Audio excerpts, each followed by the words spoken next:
Hello everyone, എല്ലാവർക്കും നമസ്കാരം. എല്ലാവർക്കും ഇന്നത്തെ ക്ലാസ്സിലേക്ക് സ്വാഗതം. സാധാരണ പലിശയും കൂട്ടുപലിശയും എന്ന ടോപ്പിക്കുമായി ബന്ധപ്പെട്ട മൂന്നാമത്തെ ക്ലാസ് ആണിത്. അപ്പോൾ ഇതുവരെ പഠിപ്പിച്ച കാര്യങ്ങളൊക്കെ എല്ലാവർക്കും ക്ലിയർ ആയി എന്ന് വിചാരിക്കുന്നു.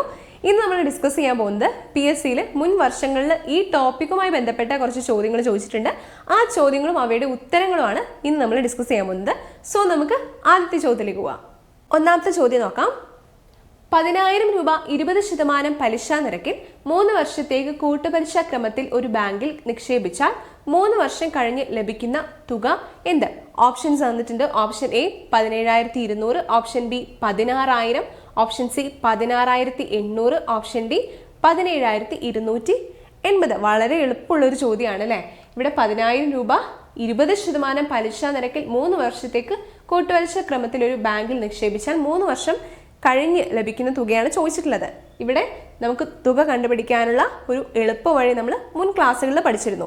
ആ ഇക്വേഷൻ നമുക്കൊന്ന് നോട്ട് ചെയ്യാം. എ എന്ന് പറയുന്നതാണ് ഇവിടെ തുക എന്ന് പറയുന്നത്. പി ഗുണിക്കണം 1 + R/100 whole raise to n. നമ്മൾ ഇക്വേഷൻ പഠിക്കുമ്പോൾ ഞാൻ മുൻ ക്ലാസ്സുകളിൽ പറഞ്ഞിരുന്നു എന്താണ് പി, എന്താണ് ആർ, എന്താണ് എൻ എന്നൊക്കെ നമുക്ക് ചോദ്യത്തിൽ തന്നെ മനസ്സിലാക്കാൻ പറ്റണം. ഇവിടെ പി എന്ന് പറയുന്നത് 10,000 രൂപയാണ്. ഇതാണ് മുതൽ എന്ന് പറയുന്നത്. അതാണ് പി കൊണ്ട് ഉദ്ദേശിക്കുന്നത്. അടുത്തത് ആർ, അതെന്ന് പറയുന്നത് പലിശ നിരക്കാണ്. അതായത് 20% പലിശ നിരക്ക് എന്ന് പറയുന്നത്. അടുത്തത് എൻ, അതായത് എത്ര വർഷമാണ്, 3 വർഷം കഴിഞ്ഞ് ലഭിക്കുന്ന തുകയാണ് ചോദിച്ചിട്ടുള്ളത്. അപ്പോൾ എൻ എന്ന് പറയുന്നത് കാലാവധിയാണെന്ന് നമ്മൾ പഠിച്ചു കഴിഞ്ഞു, അതായത് 3. ഇനി ഈ വാല്യൂസ് ഈക്വേഷനിലേക്ക് നമുക്ക് സബ്സ്റ്റിറ്റ്യൂട്ട് ചെയ്യാം. അതായത് എ = പി എന്ന് പറയുന്നത് 10,000 ആണ്. 10,000 ഗുണിക്കണം 1 + R എന്ന് പറയുന്നത് 20% 20/100 ഓൾ റേസ് ടു n ആണ്, അതായത് 3. 10,000 ഇവിടെ പൂജ്യങ്ങൾ ക്യാൻസൽ ചെയ്യാം. ബാക്കി 10 ഗുണിക്കണം 1 കൂട്ടണം 1, അതായത് 12. 12/10 ഓൾ റേസ് ടു 3 എന്ന് വരും. ഇതിന് നമുക്കൊന്ന് മാറ്റി എഴുതുമ്പോൾ 12/10 ഗുണിക്കണം 12/10 ഗുണിക്കണം 12/10. ഇതിൽ 3 പൂജ്യങ്ങളുണ്ട്. അതേപോലെ ഇവിടെയും ക്യാൻസൽ ചെയ്യുക. ബാക്കി 12 ഗുണിക്കണം 12 ഗുണിക്കണം 12, ഇവിടെ ഒരു 10 കൂടിയുണ്ട്, ഗുണിക്കണം 10. ഇത് ചെയ്യുമ്പോൾ നമുക്ക് കിട്ടുന്നത് 17,280 എന്നാണ്. ഓക്കെ, 17,280 ആണ് 3 വർഷത്തിന് ശേഷം ലഭിക്കുന്ന തുക എന്ന് പറയുന്നത്. ഓപ്ഷൻ ഡി 17,280 ആണ് ഉത്തരം. രണ്ടാമത്തെ ചോദ്യം. ഒരു നിശ്ചിത പലിശ നിരക്കിൽ ഒരു തുകയ്ക്ക് 2 വർഷത്തെ സാധാരണ പലിശ 1,200 രൂപയും കൂട്ടുപലിശ 1,320 രൂപയുമായാൽ പലിശ നിരക്ക് എത്ര? നമ്മളോട് പലിശ നിരക്കാണ് ചോദിച്ചിട്ടുള്ളത്. ഓപ്ഷൻസ് നോക്കാം. Option A 12%, option B 16%, option C 10%, option D 20%. ഇവിടെ ഉത്തരവും തന്നിട്ടുണ്ട്. ഈ ഉത്തരത്തിലേക്ക് എങ്ങനെയാണ് എത്തിയതെന്ന് നോക്കാം. നമ്മളിവിടെ പുതിയൊരു ഇക്വേഷനാണ് ഉപയോഗിക്കുന്നത്. പലിശ നിരക്ക് കാണാൻ വേണ്ടിയിട്ടുള്ള ഇക്വേഷനാണ്. ഓക്കെ, ഇവിടെ നമുക്ക് തന്നിട്ടുള്ളത് സാധാരണ പലിശ തന്നിട്ടുണ്ട് 1,200 ആണ്. കൂട്ടുപലിശ എന്ന് പറയുന്നത് 1,320 ആണ്. അപ്പോൾ ഇവ രണ്ടും ഉപയോഗിച്ചിട്ടാണ് നമ്മൾ കണ്ടുപിടിക്കുന്നത്. 2 വർഷത്തെ സാധാരണ പലിശയും കൂട്ടുപലിശയാണ് തന്നിട്ടുള്ളത്. ഇവിടെ നമ്മൾ ഉപയോഗിക്കുന്ന ഇക്വേഷൻ CI - SI/SI/2 ഗുണിക്കണം 100. ഇവിടെ CI എന്ന് പറയുന്നത് കോമ്പൗണ്ട് ഇൻട്രസ്റ്റ് ആണ്, അല്ലെങ്കിൽ കൂട്ടുപലിശ. SI എന്ന് പറയുന്നത് സിമ്പിൾ ഇൻട്രസ്റ്റ് ആണ്, അല്ലെങ്കിൽ സാധാരണ പലിശ. ഇവിടെ SI/2 എന്നുകൊണ്ട് ഉദ്ദേശിക്കുന്നത് സാധാരണ പലിശയുടെ പകുതി. നമുക്ക് ഈ വാല്യൂസ് ഒക്കെ ക്വസ്റ്റനിലുണ്ട്, ജസ്റ്റ് സബ്സ്റ്റിറ്റ്യൂട്ട് ചെയ്താൽ മതി. SI CI എന്താണെന്നൊക്കെ നോക്കാം. CI എന്ന് പറയുന്നത് 1,320 മൈനസ് SI എന്ന് പറയുന്നത് സിമ്പിൾ ഇൻട്രസ്റ്റ്, അതായത് 1,200 ഹരിക്കണം SI/2 എന്ന് പറയുന്നത് സാധാരണ പലിശയുടെ പകുതി. 1,200ന്റെ പകുതി എന്ന് പറയുന്നത് 600 ആണ്, ഗുണിക്കണം 100. ഇവിടെ 2 പൂജ്യങ്ങൾ ക്യാൻസൽ ചെയ്യാം. 1,320 മൈനസ് 1,200 എന്ന് പറയുന്നത് 120 ആണ്. ഓക്കെ, ഹരിക്കണം 6. ഇവിടെ 6 12 ഹരിച്ചു പോകുമ്പോൾ നമുക്ക് 2 എന്ന് കിട്ടും.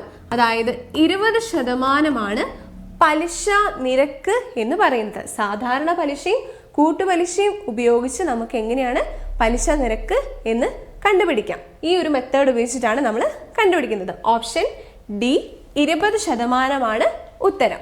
മൂന്നാമത്തെ ചോദ്യം നോക്കാം. പ്രതിവർഷം 5% എന്ന നിരക്കിൽ 2 വർഷത്തേക്ക് ഒരു നിശ്ചിത തുകയുടെ കൂട്ടുപലിശ 2050 2 വർഷത്തേക്ക് അതേ നിരക്കിൽ അതിന്റെ ലളിതമായ പലിശ എത്രയാണ്? ഇവിടെ എത്രയാണ് പലിശ നിരക്ക് എന്ന് തന്നിട്ടുണ്ട്, അതേപോലെ കൂട്ടുപലിശയും തന്നിട്ടുണ്ട്, എത്ര വർഷത്തേക്കാണെന്നും തന്നിട്ടുണ്ട്. ഇത് ഉപയോഗിച്ചിട്ട് നമുക്ക് ലളിതമായ പലിശ അല്ലെങ്കിൽ സാധാരണ പലിശ കണ്ടുപിടിക്കാൻ വേണ്ടിയിട്ട് നമ്മൾ ഇക്വേഷൻ പഠിച്ചിട്ടുണ്ട്. അത് ഉപയോഗിച്ചിട്ട് നമുക്ക് ചെയ്യാം. ഇവിടെ ഉപയോഗിക്കുന്ന ഇക്വേഷൻ എന്ന് പറയുന്നത് CI = SI ഗുണിക്കണം 1 + R/200 ആണ്. ഇവിടെ CI തന്നിട്ടുണ്ട്, R തന്നിട്ടുണ്ട്. അപ്പോൾ നമുക്ക് അത് ഉപയോഗിച്ചിട്ട് SI അല്ലെങ്കിൽ ലളിതമായ പലിശ കണ്ടുപിടിക്കാം. അതിന് വേണ്ടിയിട്ട് CI എന്ന് പറയുന്നത് 2050 SI ആണ് നമുക്ക് കണ്ടുപിടിക്കാനുള്ളത്. 1 + R എന്ന് പറയുന്നത് 5% 5/200. ഇവിടെ 2050 അങ്ങനെ എടുത്തെഴുതുക. SI 200 × 1 200 തന്നെയാണ്, +5 എന്ന് പറയുന്നത് 205 ആണ് /200. ഇനി 205/200 നമ്മൾ സമത്തിൻ്റെ ഓപ്പോസിറ്റ് ഭാഗത്തിലേക്ക് കൊണ്ടുപോകുമ്പോൾ 2050 ഗുണിക്കണം 200/205 എന്ന് വരും. അതായത് ഈ ഒരു സംഖ്യകൾ എത്രയാണെന്ന് കണ്ടുപിടിച്ചാൽ 2050 ഗുണിക്കണം 200 ഹരിക്കണം 205 എത്രയാണെന്ന് കണ്ടുപിടിച്ചാൽ നമുക്ക് SI അല്ലെങ്കിൽ ലളിതമായ പലിശ എത്രയാണെന്ന് കണ്ടുപിടിക്കാം. ഇവിടെ 205 നമുക്ക് വേണമെങ്കിൽ ഡിവൈഡ് ചെയ്യുമ്പോൾ ഇവിടെ 1 കിട്ടും. 10 ഗുണിക്കണം 200 എന്ന് പറയുന്നത് 2000 ആണ്. ഓപ്ഷൻ എ 2000 ആണ് ഉത്തരം.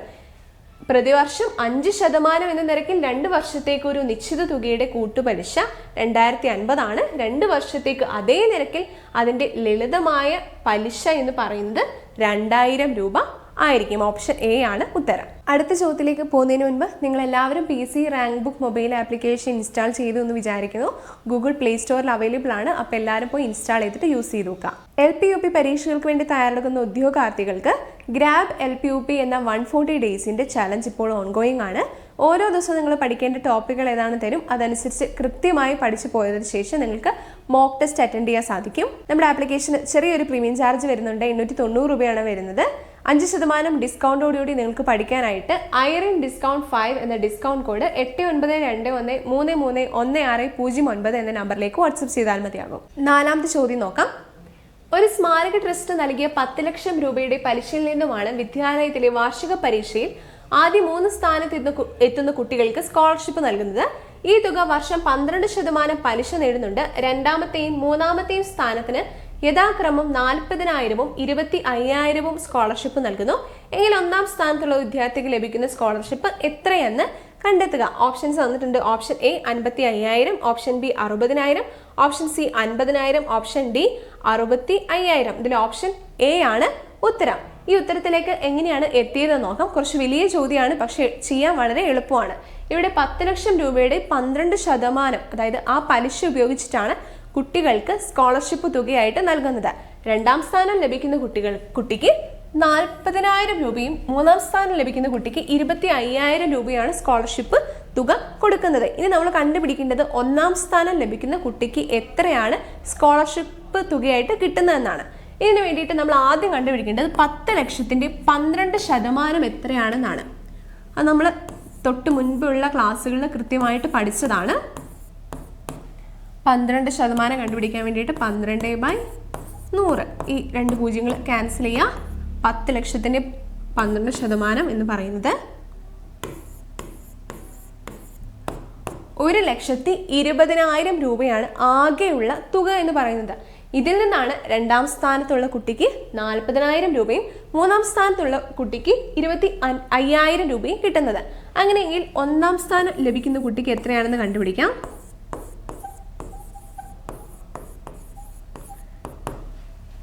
ആകെയുള്ളത് 1,20,000 ആണ്. അതിൽ നിന്ന് ഈ രണ്ട് സംഖ്യകൾ നമ്മൾ മൈനസ് ചെയ്യാം. അതായത് 40,000 അതേപോലെ 25,000. ഇത് നമുക്ക് മൈനസ് ചെയ്ത് കിട്ടുന്നത്